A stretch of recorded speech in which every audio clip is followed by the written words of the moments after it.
Zechariah to be high priest. Well, that was the greatest honor. So of course he said yes. Now we talk about the stories of the Bible, and the ones he liked the best was where God spoke face to face with man. And that's what Zechariah had hoped for. Me, on the other hand, I couldn't have children. And so my wish was to have a baby. And as you can see, God gave me a baby. And so Zechariah went into the temple to pray one day, and he was praying, and it never come out. And it seemed like forever. I know it wasn't forever, but it was a long time. And everybody outside couldn't figure out where was he at, why was it taking him so long. And there was nobody in there with him. He was alone, so nobody could come out and tell us what happened. Well, fairly soon he walked out, and he couldn't speak. Okay, there goes our chances of finding out what happened in the temple. So we went home. Zechariah wrote me a letter. And he said that the angel came and said, God does still speak to men today.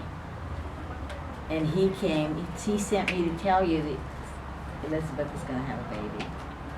I was so excited.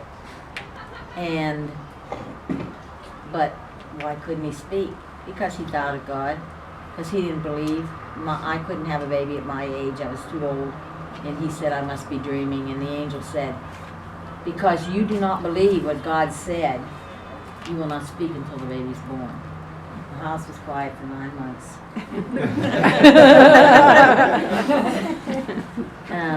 So anyway, he said, the angel said to call his name John, because John would lead the men to Jesus, the Messiah.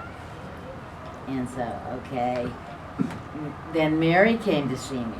Oh, I hadn't seen Mary in so long. And we had such a wonderful visit. And Mary said, I told Mary about Zechariah seeing the angel. And she said, well, the angel came to me.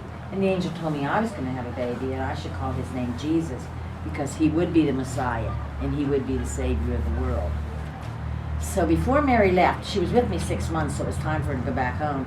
And before she left, she turned and looked at me, and she said, Mary, we are blessed. God chose 2 ordinary women to have 2 special babies and bring them into the world. So Mary went on her journey home, and all the relatives showed up. Probably about as many as you guys here. And everybody wanted to cuddle baby Zechariah.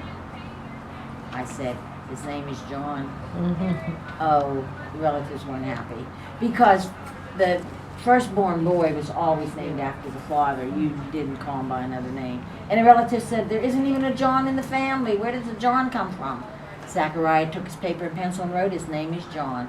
And immediately Zechariah could speak, because then he fulfilled everything God told him to do. And then Zechariah told them what happened in the temple, that everything that happened in the temple. So one thing I want you guys to remember tonight, if you don't remember nothing else about Bethlehem, God still does miracles today. Amen. And when he brings you a miracle, you will be touched forever, and your life will be changed. So go seek the Messiah. He's in Bethlehem somewhere. And go find him. And always seek Jesus. Thank you, Elizabeth. Thank you. You're welcome.